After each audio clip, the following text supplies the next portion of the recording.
Good morning, everyone.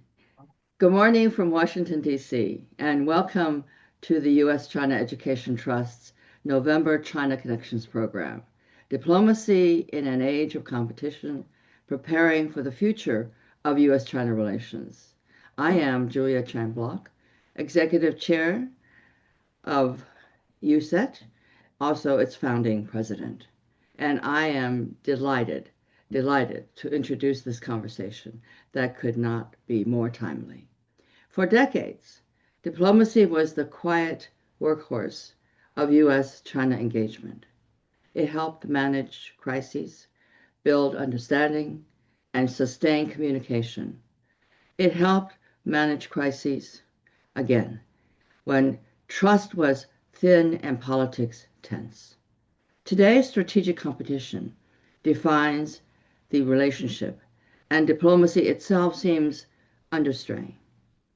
Sometimes, no, I should say often, undervalued, even dismissed as outdated. As someone who came of age in what I call old school diplomacy, I find this moment sobering. The challenge today is not whether the United States and China will compete. They will.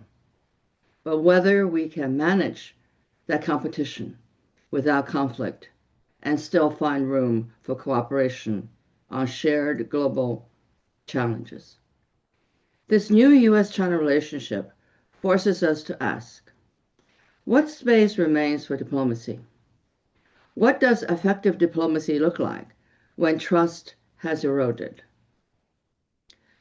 And what guardrails, mechanisms, and habits of communication do we need to rebuild so that diplomacy can once again serve as ballast in this relationship? These are not abstract issues.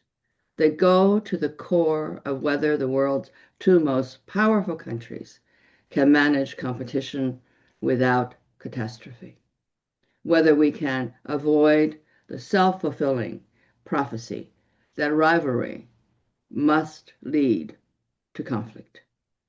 But this is also an event about the future. For the next generation of diplomats and China experts, the questions become even more pointed. What skills and values are needed to navigate a world by now defined by mistrust, disinformation, and shrinking access? How can young professionals sustain curiosity and integrity in such an environment? And is the Foreign Service still a place where they can make meaningful impact? Today's speakers bring exactly the depth of experience and perspectives needed to illuminate these challenges. Let me begin by introducing Edward Wong, diplomatic correspondent for the New York Times and one of the most respected interpreters of U.S.-China relations working today. Over more than 2 decades at the Times, Ed has reported from Iraq, Beijing, and Washington, bringing rare clarity to China's transformation and America's evolving response. His acclaimed book, I should stress acclaimed book, and by the way, it resonated with me, Ed, because I'm also, I'm an immigrant from China, like your family. And that book, by the way, you'll hear later on, where you can hear him tomorrow in New York. His book explores both a family story and a nation story, offering profound insight into the forces shaping this authoritarian age. Ed will lead off the conversation, guide our discussion, and introduce Mark Lambert, a veteran diplomat, most recently the China coordinator and Deputy Assistant Secretary of State in the Bureau of East Asia and Pacific Affairs. Please, everyone, join me in welcoming Edward Wong and Mark Lambert. Ed, over to you. Thanks a lot, Ambassador. That's a very generous introduction, and I appreciate your kind words. And also appreciate the overview you gave about the status of diplomacy in today's world. I think that's something we're all watching carefully and we're all concerned about. And I think for to have someone address those very questions, those very issues, we couldn't have a better speaker than Mark Lambert, who has been a career diplomat, knows the ins and outs of the Foreign Service and of all the different challenges that are presented to the United States abroad and especially in Asia. So I know Mark has worked on such big topics as China, North Korea, Japan. And so I'd like him to start off by telling us a little bit about his career so that we know where he started and where he's come since. And it'll give us a good sense of what issues we can ask him about as we continue the conversation. And we'll this a freewheeling conversation between me and Mark, and then we'll also take questions from the audience as we go along. So thanks a lot, Mark. Do you want to first start off by telling us, about your start in diplomacy and then the various tours that you've done, the highlights, I guess, of your career?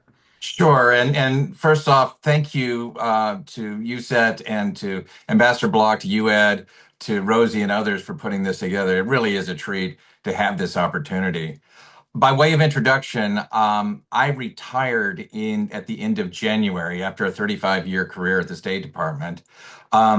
It was the joy of my professional life to be an American diplomat.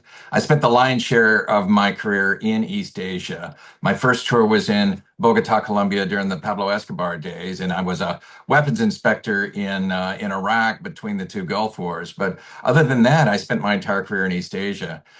Two tours, 8 years total in China, where I covered human rights, the first tour, and then the second tour, political military affairs, China's relationship with the DPRK and Japan. I cut my teeth. My first tour in Asia was in Tokyo, where I covered political military affairs. I served in Bangkok. I was there for the tsunami response. I was political counselor in Hanoi, where we worked with the Vietnamese on helping them shape a response to, at that time, an existential threat posed by the PRC aimed at its claim in the South China Sea. In Washington, I was director for Korean affairs. I worked on DPRK issues during the first Trump administration. I was deputy assistant secretary for Korea, Japan, Australia, and the Pacific Islands. And then I closed my career as coordinator for China and Taiwan and for the head of what we call China House. It was, like I said at the top, it truly was an honor. And I want to encourage those of you who are starting your careers to do think about government service. I know it's a particularly difficult time now, but it is such a gratifying thing to do. Great, thanks, Mark. Julie started off by giving us this trajectory of where diplomacy was when she was a diplomat and ambassador, and then where she thinks it is now in this more tense and fraught era. Can you, based on your career and your day-to-day work, can you tell us what your observations are on the trajectory of U.S. diplomacy, especially towards China, over the course of your career? Well, there are two questions there. So the state of diplomacy general, it is a tough, generally, it's a tough time. I don't think American diplomats are heroes in many works of fiction, and it is pretty popular to knock American diplomats. I think that's been the case more often than not. With respect to China, though, I do think that the situation that practitioners today have, both in our embassy and consulates in China and in Washington, it's a tougher time. I first served in China in 1999, and it was a fascinating contrast to today. That wasn't that long ago, but there was kind of a widespread feeling that, oh my goodness, we're seeing history being made here. As China was reemerging onto the global scene, there was a sense of optimism, I think. Not blindly. I mean, my first tour in China, I covered human rights, and that was a tough portfolio to cover. But there was a sense that the world was going to benefit from China's ascension, and that the United States could play a special role. If you recall, we were helping China join the WTO and other things. You look at today, and I mean, it's always been a multifaceted relationship. There are more facets, I think, today. And there are more contradictions, more maldoings in the relationship. At the one time you see articles talking about, oh my God, the Chinese are hitting this demographic brick wall that is going to cause the thing to fall apart. And on the other hand, they're saying, oh my God, the next generation of semiconductors and artificial intelligence and quantum computing is going to be China, and the 21st century is going to be the Chinese century. And there are probably aspects of truth in both of those. But it's never been easy to figure out how decisions are made in Beijing. I think it's particularly difficult now. And it's particularly difficult for us to have regular conversations with Chinese counterparts across the board in business, in academia, in government. And we've never needed it more. Great. So first of all, I'm going to add an asterisk to your comment about works of fiction because if people have been watching the show The Diplomat on Netflix, there is a portrayal of a sort of heroic diplomat figure in that show. And so I'm sure you've been watching, Mark. Many people in the State Department I know watch that show. Um, and so I was wondering what you make of that change in the U.S. China relationship. What do you think changed between the time when you were a younger diplomat in Beijing in those early 2000s working on human rights issues and then now? Like what are the pivot points that Hmm. made the relationship much more competitive? Made the two countries see each other in a more adversarial manner? Were there long-term structural things that would inevitably lead to that, or were there certain contingent choices that leaders of both countries made that put us at this point? I tend to be more conservative in my analysis of history and political science in that I think that individuals do matter. I would we be in the situation we find ourselves now, but for Xi Jinping being the leader in Beijing and Donald Trump being the leader in Washington? I doubt it. Now, I do think that some of the decisions President Xi has made of putting security, defined very, very broadly, as his number one concern has caused China to make some decisions that are probably not in China's long-term best interest. Look at how the leadership has treated entrepreneurs, kicking entrepreneurs out of the party. Um, she is probably the first leader since Mao who really does look at things so ideologically and not through the prism of the economy has to have primacy. Here in the United States, of course, and this has been both parties. I think those rosy days I can remember when we were thinking about extending permanent normal trade relations to China, of the congressional delegations going to Beijing and Shanghai constantly. There was kind of a general sense that, hey, this rising tide is going to float a lot of American boats, be they agriculture in the Midwest or aerospace in Seattle or whatever. That's still the case, but those those rosy days are gone. I mean, it was exciting to be in Beijing in the early aughts, and there were journalists and business types and diplomats. We would get together for beers and just gossip about what a cool time to be here. It's not cool to be in Beijing anymore.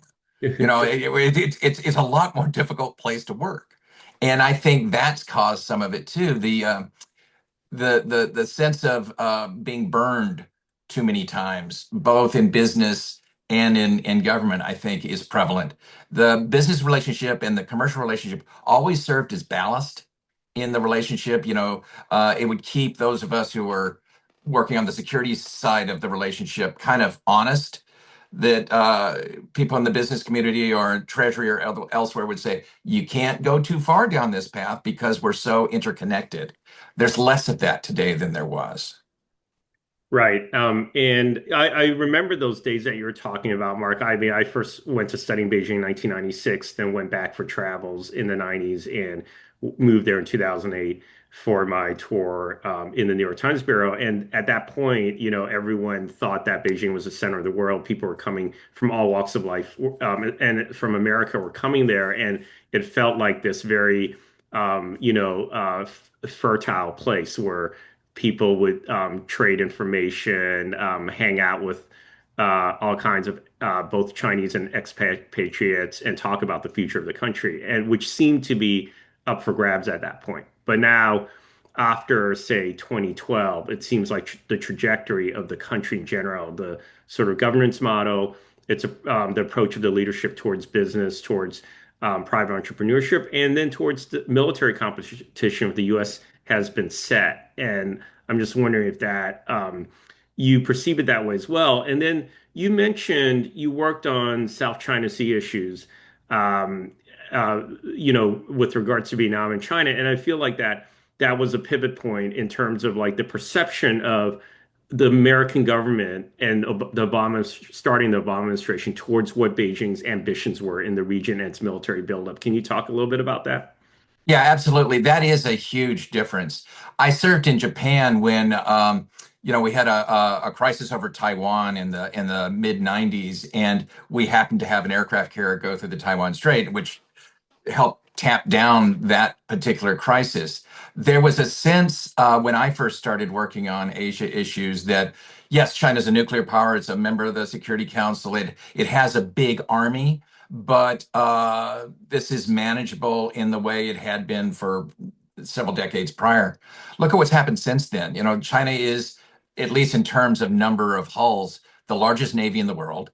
It has asserted this strange territorial claim in the South China Sea that infringes on territorial claims that Vietnam, the Philippines, Indonesia, Malaysia have. It has acted like a bully with many of its neighbors, not just in Southeast Asia, but with the Japanese, with the Koreans, with Taiwan. It has become more assertive. I think the rise of the PLA Navy, the PLA Air Force has created China's own military-industrial complex. And studying systems, you can go too far down this trip, but you look at the way the Chinese describe their military and how that has changed over time, and how that military has manifested a more confident approach. That's completely different than things were. And as the preeminent military in the world, the United States pushes back on that. I think there's natural friction in that. It's manifested itself, of course, in the South China Sea, but also in the East China Sea. It has when we deployed THAAD in Korea. It has when we've put intermediate range missiles like the Typhoon system in East Asia. The Chinese buildup of ballistic missiles causes us deep concern. These are real issues that really didn't manifest themselves in the same way 30 years ago. Right. And I think that this brings up the intersection of China's economy and its military. And I think that this is where different points of view started to emerge, I think, in the 2010s about the economic buildup of China, because as you were saying, it's always been this anchor ballast in the relationship. And you as a diplomat would listen to what business leaders are saying about that. But then at some point, the conversation starts to shift because people who work in national security start to say, well, there is this economic buildup and there are these economic ties, but what they're doing is they're helping the party build up its military, which is a direct challenger to that of the United States, in at least in the Asia Pacific region, maybe in other parts of the world as well. So can you talk a little bit about that formulation? Yeah, and the buzz phrase that we started using a few years back of economic security, I think that captures it. The recognition that these stovepipes that we in Washington had of the financial folk are over here, the traditional security folk are over there, and never the twain shall meet. We were trying to break those walls down. You remember even during when Secretary Clinton was doing the strategic and economic dialogue, part of the rationale behind that was to get Chinese and Americans who work on the trade and security side of the relationship in the same room with those who work on the security side and see how interconnected they are. Well, that's really come to the fore now. You look at these key emerging technologies, next generation semiconductors, artificial intelligence, quantum computing, biotechnology, they have military applications. And as Jake Sullivan used to talk about, the small yard, high fence sort of concept of, hey, we have a huge trade relationship with the PRC. It's our third largest trading partner, is many countries' largest trading partner. Most of that trade is perfectly fine. But when the Chinese are reverse engineering golf club technology, that doesn't pose the same threat as when it works on AI or lithium batteries or other things. These things can be weaponized. And to put it bluntly, we should not be helping the Chinese develop technologies that can be weaponized to kill Americans or kill American allies.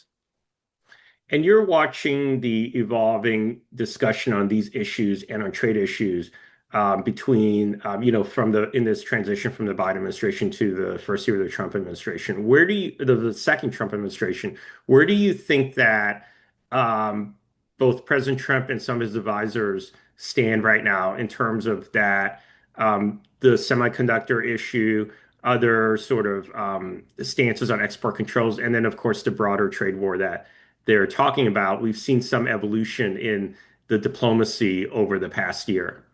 Well, I don't think we have a clear strategy that at least can be spelled out to American voters or to our allies of what it is we're concerned about, what it is we're not concerned about.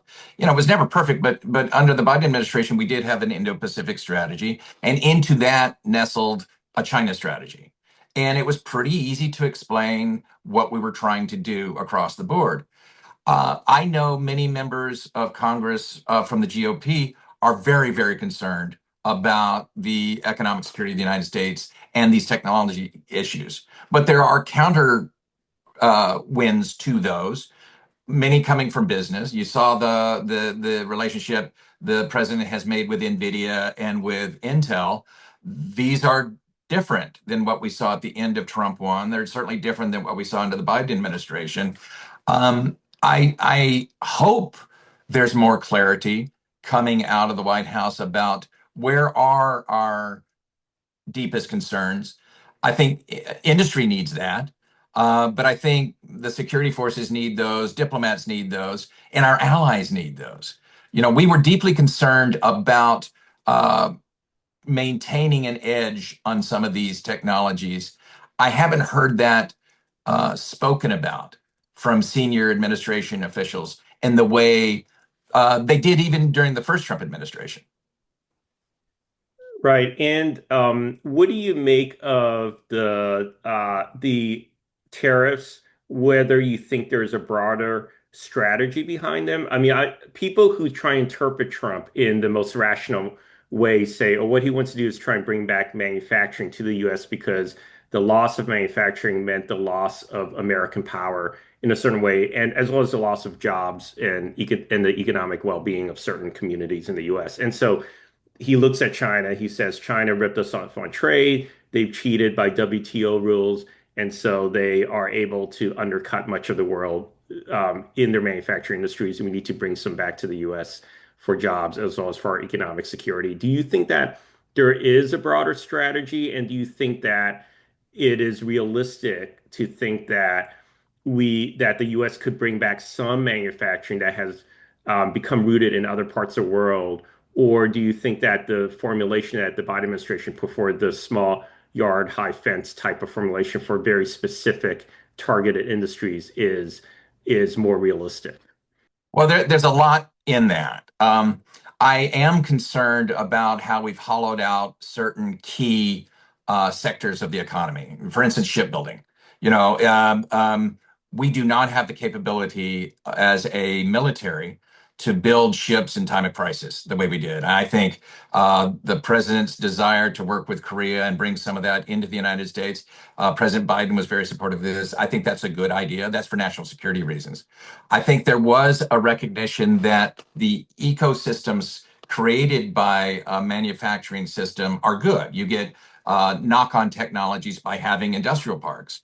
And some of that was happening under the previous administration. TSMC, the big Taiwanese semiconductor manufacturer, has huge presence in Arizona now, and it's really fascinating to see how that is helping the overall economy outside Phoenix expand.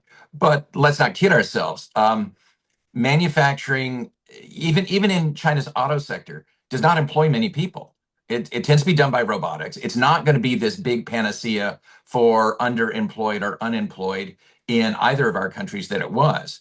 I think some of it coming back is a good thing, but I've seen the estimates how much an iPhone would cost if it were assembled in the United States, and it would be prohibitive.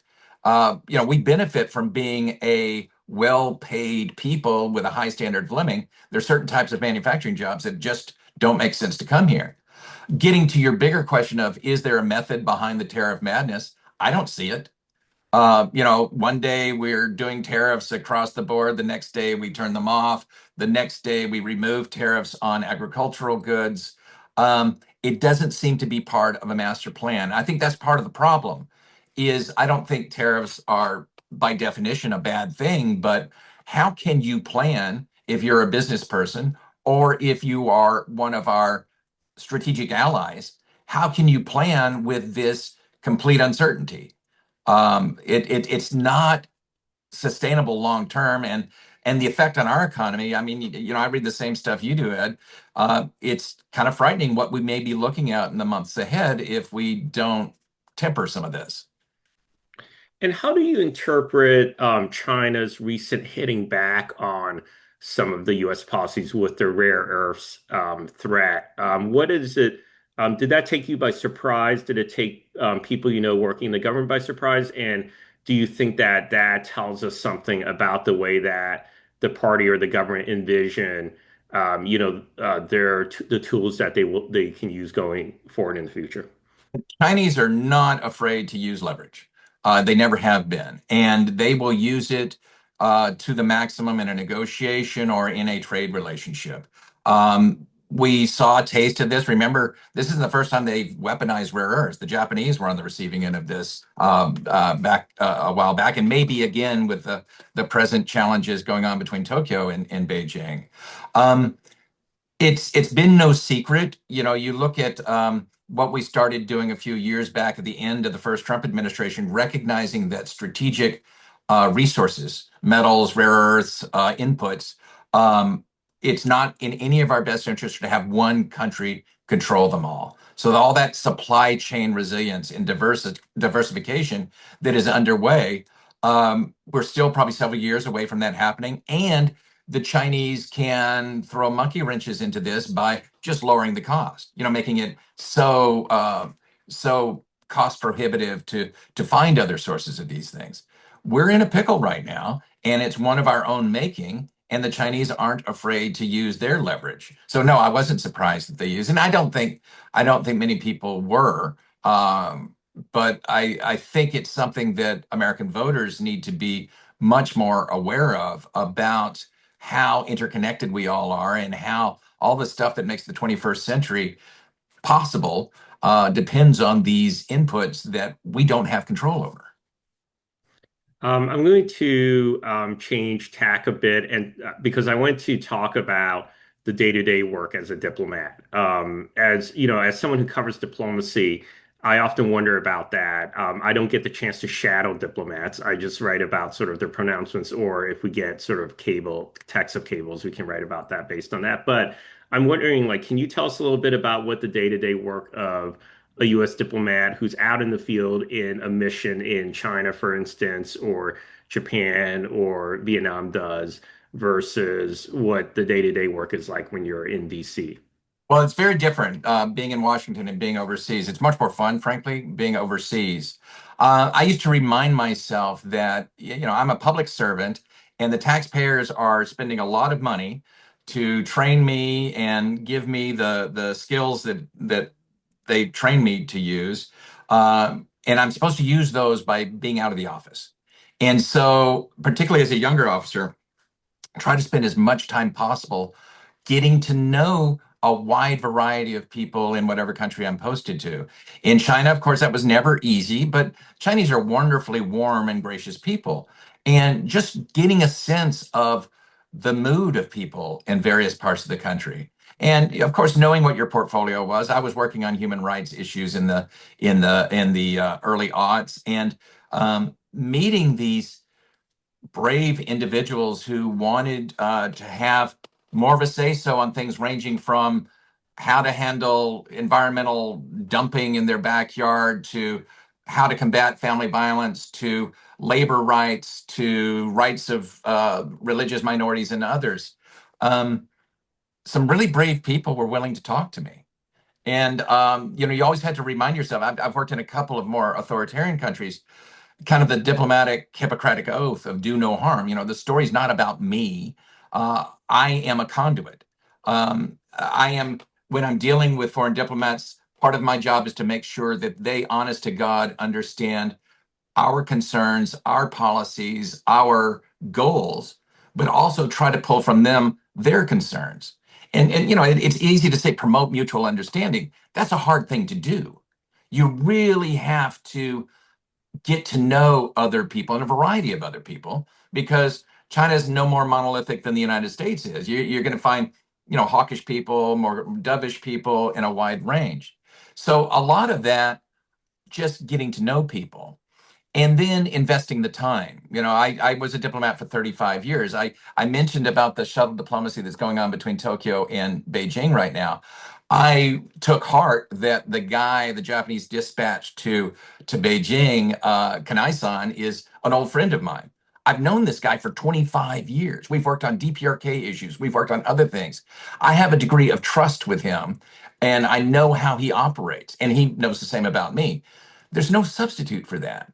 And it's hard for somebody who assumes a political position or, maybe is a brilliant scholar on China or Vietnam or Thailand or whatever, but doesn't have that background. It's hard for them to understand just how important it is. Mhm. So it is a very old-fashioned profession. Right. A lot based on human contact, something that Absolutely. AI won't be able to replace, we hope. For example, you mentioned about your tour as working in human rights issues. And in my experience, it's not too difficult getting in touch with people like liberal Chinese thinkers and people who have, a more critical view of the party. It's much harder, at least for journalists, to make contact with people in the system who are very well versed on the internal workings of the party, especially at the high levels. Now, in your second tour in China, you were working on military affairs, and I think that that seems to be a much more difficult area to penetrate. So, can you tell us a little bit about how you worked on that issue? Yeah. Yeah, and you're exactly right, Ed. It is really hard to find out how the PLA thinks. So the Chinese have this system. I think the Soviets before them had this system. The Vietnamese certainly have this system of there's the real military, and then there's the face of the military, the barbarian handlers we used to call them, the YBON, the External Affairs Office, and those are the people more often than not who you're allowed to have interaction with. And frankly, I find it really unusual if they know what they're talking about or if they're willing to talk about things at all. China has a tremendous number of defense attaches around the world. They do not answer generally to the ambassador the way an American defense attache does. They answer back to Beijing, and depending on the attache, they can be more candid. Retired PLA can be surprisingly candid about some of the challenges they face, particularly if those challenges are safe. For instance, talking about, okay, how do you, Madam PLA General, feel about the North Korean nuclear program? Oh, you're concerned that the nuclear tests take place on the Chinese border and that they're not conducted in a safe fashion. What steps are you going to try to take to interact with the North Koreans on that? Or, when the Chinese deployed to the Horn of Africa a few years back, talking about the need to at least share ideas of rules of the road so our ships don't bump into each other. You can have those conversations. But when you get to um, areas that are more controversial, cross-strait tensions, the relationship with Japan and other things, it's tough. And related to this, how does a diplomat in the embassy or in Washington and China House, for instance, get a read on what's going on in the very top ranks of the party? Like what Xi Jinping is thinking, the conversations he's having with his aides, which aides he listens to, what's going on with the standing committee, what's going on with succession, all of these questions. It's never been easy. And I think it's even harder now than it was. So, there were always the chattering class in Beijing is fantastic. The Chinese love to talk politics and gossip about who's in, who's out, and that sort of stuff. And when there are purges like we've seen lately with the PLA, tongues are wagging and going, oh, yeah, I knew this guy was dirty. I can remember when I lived in Beijing once, and in the neighborhood where we lived, there was a PLA official. You could tell by his license plate. And he lived in a very nice house, and he would walk in his morning coat, like it's Emperor Puyi days, to go see his mistress. And you knew, this is not normal. This is probably not what Mao had in mind when he helped create the PLA. So you can get insights on those things, but they tend to be anecdotal. And as far as your important question of who does Xi Jinping listen to, we honestly don't know I mean, we have ideas, but I think it varies from issue to issue. And, he's been in power long enough now that everyone on the standing committee are his people. Everyone in key positions throughout the party are his people. But does he listen to them in the same way? And he's purged some of his people, particularly in the military lately. So that's our inability to understand that is worrisome because um, you know how autocrats are around the world. They tend to surround themselves with sycophants who tell them what they want to hear. Well, if China is on a path that is not in our planet's best interest, how do we get information to him other than face to face? That's the only thing that you're sure of. And that's why I think summits are so important, that if it's not the American president seeing Xi, who's on his calendar? What other foreign leaders is he going to see? And can we make sure that we can talk to those people in the hopes that they'll carry some water on important issues? Right. And can you tell us a little bit about the evolution of how China has been covered or approached in Washington in the State Department? You were there as you watched the State Department start to build up what you call China House and also assign diplomats in missions around the world to specifically watch what China was doing in regions that are not in Asia, for instance. So can you tell us a little bit about Yeah, it was really cool. Well, first of all, by way of apology, the phrase China House wasn't mine, and it was obviously coined by somebody who never read John le Carre. If you remember your spy novels, Russia House was an abject failure and had been penetrated by the Soviets. So hopefully that's not the model. But the concept was that our competition with the PRC is global in nature, and the old confines of a desk were not adequate to address the global aspect of it. So China House was the creation, and among other things, the novel aspects included the creation of, I think it's 25, 26 positions around the world now of honest to God China hands who are posted to Montevideo or Prague or other parts of the world and ride a circuit, and they're coaches. So their job, among other things, is to help train our embassies that are often staffed by people who are not conversant on China about what Washington cares about, to try to get a sense on what is China doing in Latin America or in the Middle East or in South Asia that may be different than other places. What are China's objectives?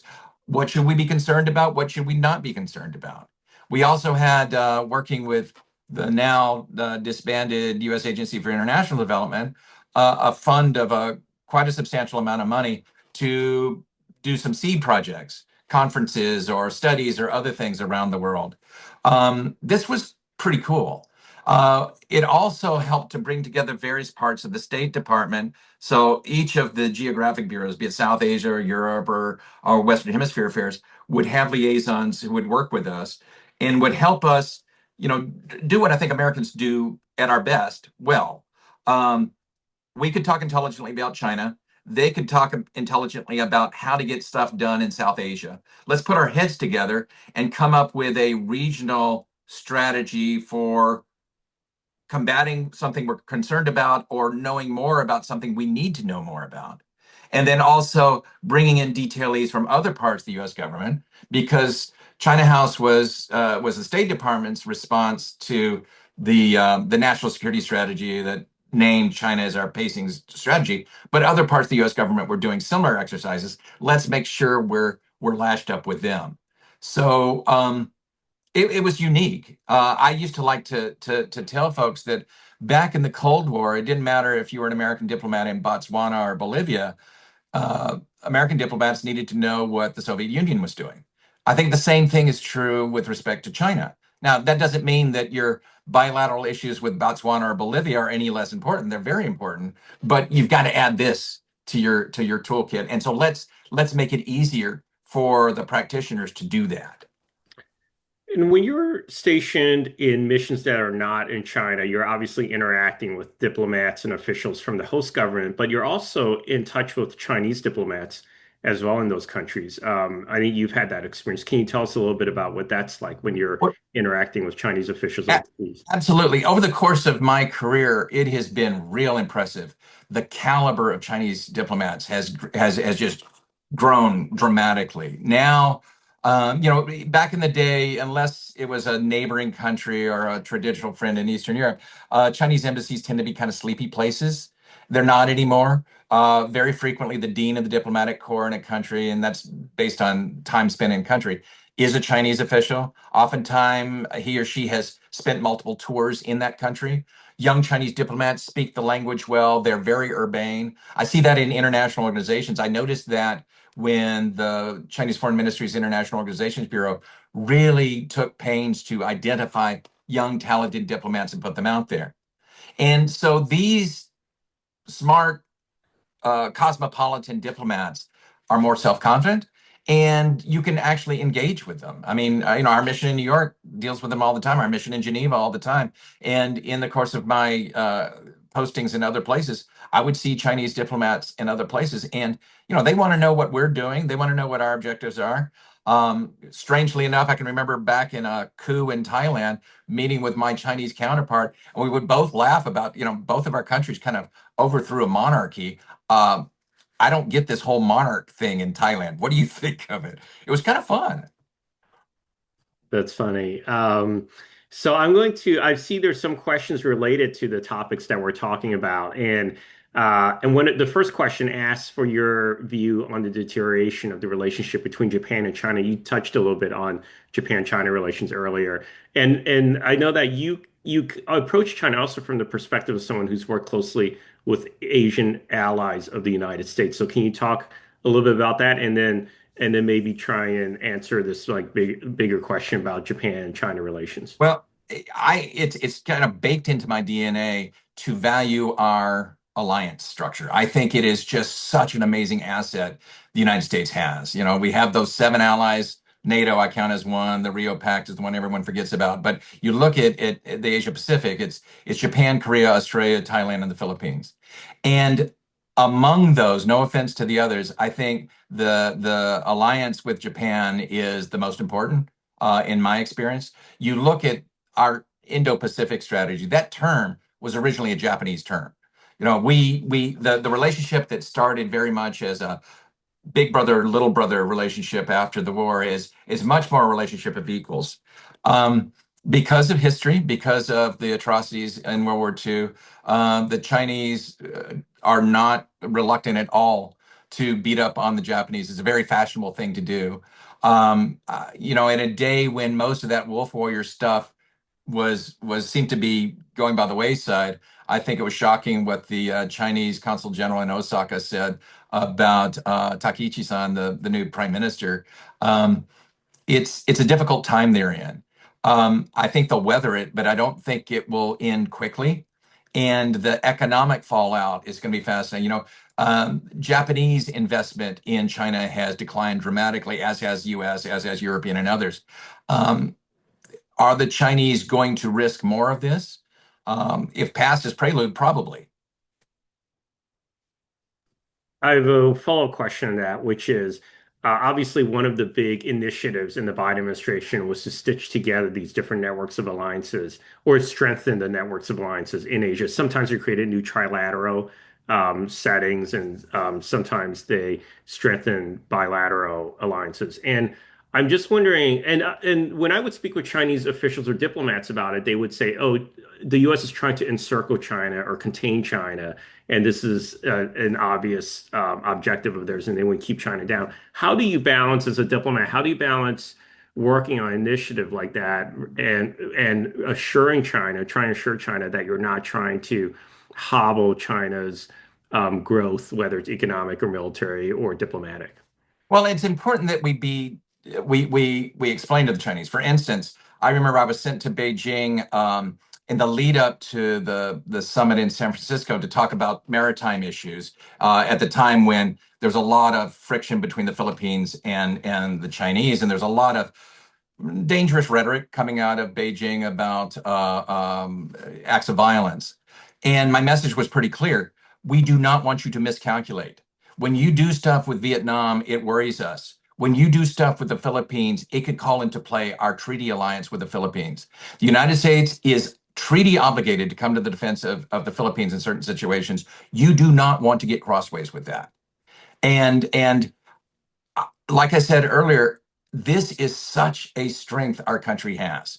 Fostered in World War II, strengthened during the Cold War. The fact that we have honest to God, like-minded countries around the world that look at important issues in a similar fashion as we do is our secret sauce. And we've got to husband that quickly. That's why I worry about tariffs against our treaty allies. I worry about the unnecessarily crass language we use with a country like Canada or Denmark. I mean, this is ludicrous. These are countries that we have fought with and whose service members have died with ours. Let's be careful about this. Now, explaining that to the Chinese, they don't have anything like it. They've got the closest thing they've got is their relationship with the DPRK, which isn't that. They've got the bottomless friendship between Xi and Putin, but that seemed to be more of a personality-driven relationship. In my experience, most Chinese don't like Russians, and most Russians don't like Chinese. It's a marriage of convenience. Now, those can last, and those are useful, but it's not the same. And frankly, a lot of those cobbling together things that we were doing under the Biden administration of quads and trilats and NATO talking to the ROCs and the Aussies and the Kiwis and the Japanese, it was easier than it would have been otherwise, because I think in the back of a lot of these people's minds were, what if the Americans aren't reliable? We need to be working with other countries who look at the world the way we do, even if the Americans are taking a powder. That breaks my heart to say that, but it's a fact of life. Right. From my own coverage of the Trump administration, I get the impression that, it's not just tensions being created by terrorists, but obviously, if you look at the public statements by the president or by certain other influential people in the administration, there is a mindset among some people that liberal democracies are not the types of countries that the U.S. should be partnering with, and that there should be other, maybe even countries run by like strongman type of leaders that we should be partnering with. And I think that that's sort of a bigger ideological shift that we've seen in this administration. So, um, and that's a bigger conversation for another time. But there's a question in the chat about from someone who's asking about the challenges and benefits for Chinese Americans who are interested in working in U.S. China affairs, presumably within the government. And they say, what are the challenges created by both the U.S. and Chinese governments in this regard? And I guess how would you advise sort of Chinese Americans who want to work in the U.S. government on these issues? Well, first, let me underscore the importance of Chinese Americans working in the government on China issues, particularly those who are heritage speakers who have a deeper understanding of Chinese culture. we're a country of immigrants. I think we benefit from this wisdom and these insights. I'll be candid. I've seen this, and it's been a bipartisan thing. I think it borders on racism at times. The way the U.S. government has made it difficult or has put up roadblocks at times for Chinese Americans to serve in China. We don't do that with heritage speakers of other languages the way we do with Chinese, and I think it's abhorrent. I have friends, American diplomats who are heritage Chinese speakers who have overcome this, but it's not been easy. And then I have other friends who've not been able to, either because of their own heritage or the person they fell in love with who happens to have Chinese ancestry. It's not helping our country, and I think it's stupid, not to put too fine a point on it. Related to that, oftentimes in Washington, I'll have young people come up to me and ask, "Oh, should I go and study in China for several years or go to work in China for a few years after graduation? Will that compromise my chances of getting security clearance if I want to come back and work in the U.S. government at some point?" What type of advice to give to young people? Everything I know is anecdotal. My understanding is it does complicate security background checks because foreign travel is something that is investigated when you apply for security clearance. I do think, and I'm proud to be working with some smart folks from academia. We need some clarity from Washington, from the people who control doling out security clearances about what the rules are. Because on the one hand, uh, the steep decline in Americans who are doing field research in China is not going to benefit us. You think at the current rate, 10 years from now, where is business and academia and government going to get people who really know China? And I don't think academia has been doing itself a service by pitching exchange programs as language immersion. It should be more than just language immersion. I last lived in the PRC in 2011. And we were talking about this. That might as well have been the Tang Dynasty for all the relevance it has to today's People's Republic of China. We need people who are familiar with today's Beijing, today's Shanghai, today's interior of the country. And unless we stop disincentivizing people from studying China, we're going to have a bigger problem down the line. And on that topic, there's someone who asks, what role do student and youth dialogues play in shaping the future of U.S.-China relations? Well, I think it gives you understanding. And, I was talking about the human factor in things. I remember when Terry Branstad was our ambassador in Beijing. Remember, he was very proud of the fact that some obscure Chinese official had visited Iowa on an exchange program. That guy was named Xi Jinping. You get those exchanges, and you don't know where they're going to lead to down the line. But I do think that our best ambassadors are not diplomats. They're just normal Americans who get to know normal Chinese and make it difficult to make gross generalizations about each other. It's hard to hate somebody when you have a human face attached to them. And what do you think of the future of the Foreign Service? We've seen a lot of changes taking place this year in the second Trump administration. And then someone asked, what about for aspiring public diplomacy officers specifically? Well, let's not soft sell it. It's a tough time. I have never seen the Foreign Service under attack the way it has been. We've gutted USAID. We've made it real tough to do foreign broadcasting. We've riffed a lot of fantastic diplomats, including Mandarin speakers. But I'm an old fart, so I'll come across like an old fart here. The pendulum of history swings, and I am confident we are going to come to our senses and recognize, oh my God, we truly are, as the world's largest economy, as the world's largest military, as a country of immigrants, we do have global responsibilities. We need people to be conversant and to be employed in promoting our country's interests. Um, that's easy for me to say as somebody who retired a few months back, but I'm hoping that young people, and I'm very close to a number of them, stay the course because your country's going to need you. And public diplomacy, look, the five traditional cones in the State Department, public diplomacy being one of them, we're all public diplomacy practitioners in federal service. And never before has it been more important for us to be able to explain why our country cares about this, that, or the other. Right. Here's one for there's a China watcher, obviously, who's interested in asking how opaque was the factionalism in China when you worked there? And I know that there's been different schools of thought on factions within China, how important that is. So maybe you can talk about the opacity of it, or was it transparent? Well, these things are always very transparent in retrospect, right?